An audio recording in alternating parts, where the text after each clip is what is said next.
Today, we are at Silver Lake Sand Dunes. Our plan is to hike across the dunes to Lake Michigan, inflate our paddle boards, and go on a paddling adventure. Everything we're doing today, the hike, the paddle, the planning, leads down to one thing. I want to free dive the Novadoc. Up until this point, I knew this ship existed, but I didn't know exactly where it was. This one, even though it is almost 100 years old, looks like the current ships out on the Great Lakes, but it looks like a scaled down version of it. I have wanted to dive this for years, and hopefully everything works out to where we're about to go do that. Is this where we go up? Yeah. We each have our bags packed absolutely full to the brim. I've got a couple of snacks. I've got my life jacket. I see you put the anchor in mine. Yeah, I didn't want to carry that. I would have put both paddle boards in yours if I could have got away with it. So this has like a full backpacking strap setup. So the waist strap and the chest strap, it's just like you're wearing a backpacking bag. So what are your initial thoughts on your first few steps of how you're feeling? I'm heavy.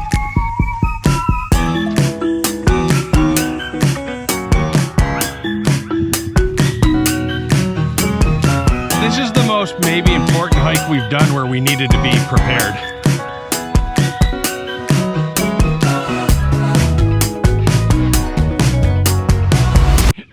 I need everyone to pay attention for a minute because I told Andy that it would be a super sweet shot if he went to the top of that dune and walked across the edge of it, and it is. It's super epic.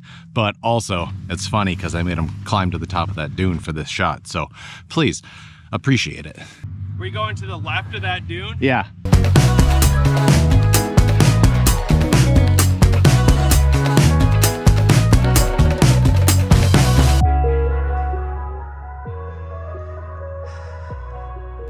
I'd say this puts us about halfway there. Whoa. Oh. It's pretty crazy that we are on like a totally true trail now. Yeah. Like not sand at all. I think it's a spot that a lot of people don't think about the trail looking like this because they think purely dunes. And once you get to this spot, I would say that the shade and the trees are a welcome change. Step one was getting to Lake Michigan. Step two was Lake Michigan being calm enough that we can paddle it. It doesn't really get flatter than this right now, and the wind is supposed to stay really low all day. Straight up, if someone wants a beach day where they've got a lot of space to themselves, This is what you do. yeah, this is what you do. We just got this battery-powered inflatable pump. This should be awesome for pumping up our boards when we are out on something like this, like a hike.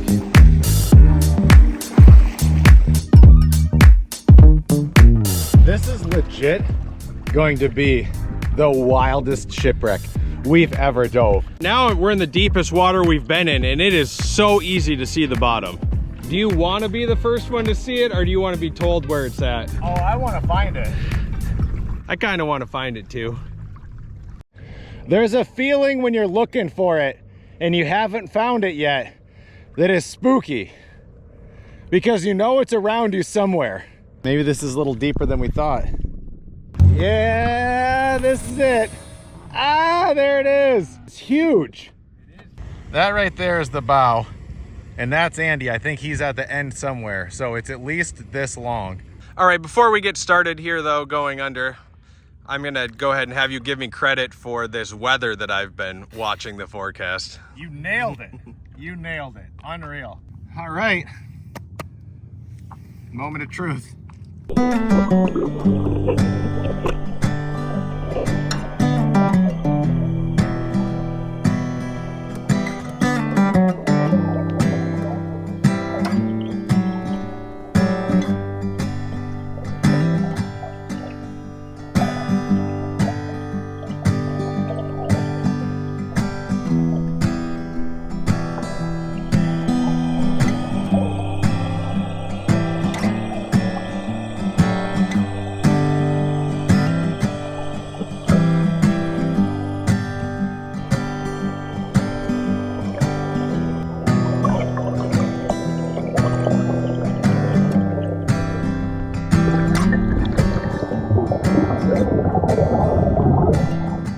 pretty cool to get the views from above. Nick's looking at it more in the water than I am, but from above it's awesome too.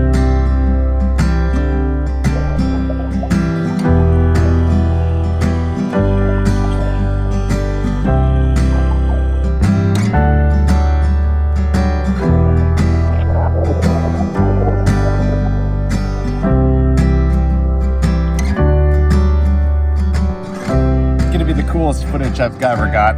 Yeah, how wild is that thing underwater? When people think of diving shipwrecks, that's the kind of structure that they think they're gonna see. Yeah. Fish everywhere. I even saw a couple, I think they're called sheephead, like the big drum. Yeah.